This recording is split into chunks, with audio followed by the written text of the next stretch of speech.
প্রিয় ছাত্রছাত্রীরা, সোমনাথধার কোচিং সেন্টারে তোমাদের সবাইকে স্বাগত। আজকের ভিডিওতে থাকছে, দেখো, class 9 second summative examination 2025, subject history, full marks 40।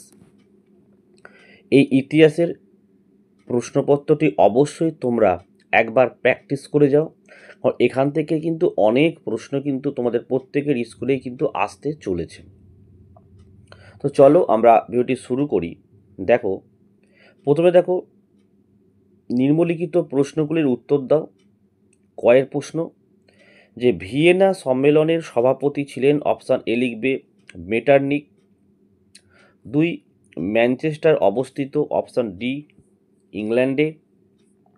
3, রাশিয়ায় বলশেভিক বিপ্লব সংঘটিত হয়, অপশান বি লিখবে 1917 খ্রিস্টাব্দে।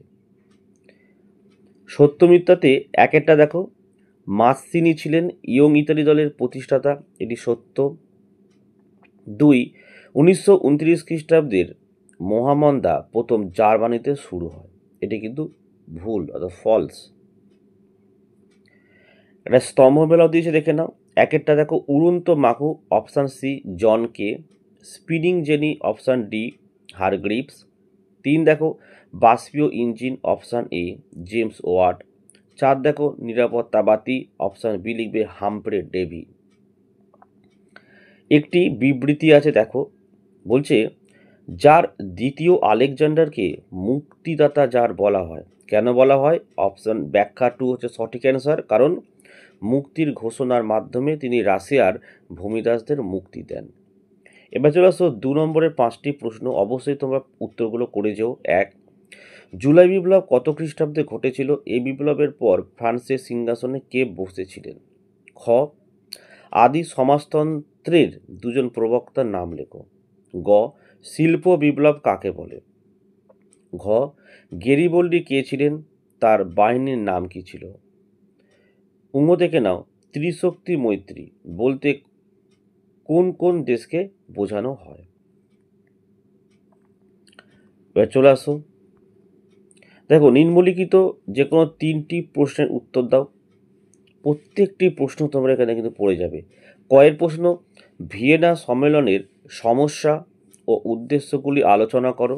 খ, ইংল্যান্ডে প্রথম শিল্প বিপ্লব সংগঠিত হওয়ার কারণ আলোচনা করো।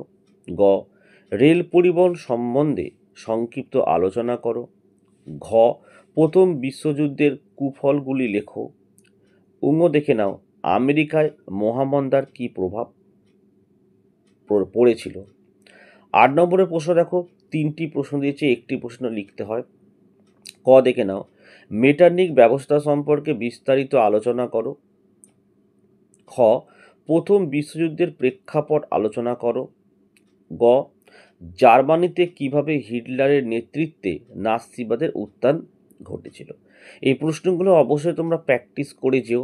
এখান থেকে প্রচুর প্রশ্ন প্রত্যেক স্কুলে কিন্তু কমন আসতেই হবে। ঠিক আছে, তো এই ছিল আজকের ভিডিও। এই ধরনের ভিডিও যদি অন্য কোনো সাবজেক্টের প্রয়োজন হয়, কমেন্ট করে জানাও। ভিডিও ভালো লাগলে একটি লাইক করো এবং চ্যানেলে নতুন হলে চ্যানেলটিকে সাবস্ক্রাইব করো। পাশে থাকা বেল আইকন প্রেস করে অল নোটিফিকেশনটাকে অন করো, যাতে আমি যখনই কোনো ভিডিও আপলোড করব সবার প্রথম যেন তোমাদের কাছে পৌঁছে যায়। তো আজকের ভিডিও এখানেই শেষ করলাম। তোমরা প্রত্যেকে ভালো থেকো এবং সুস্থ থেকো।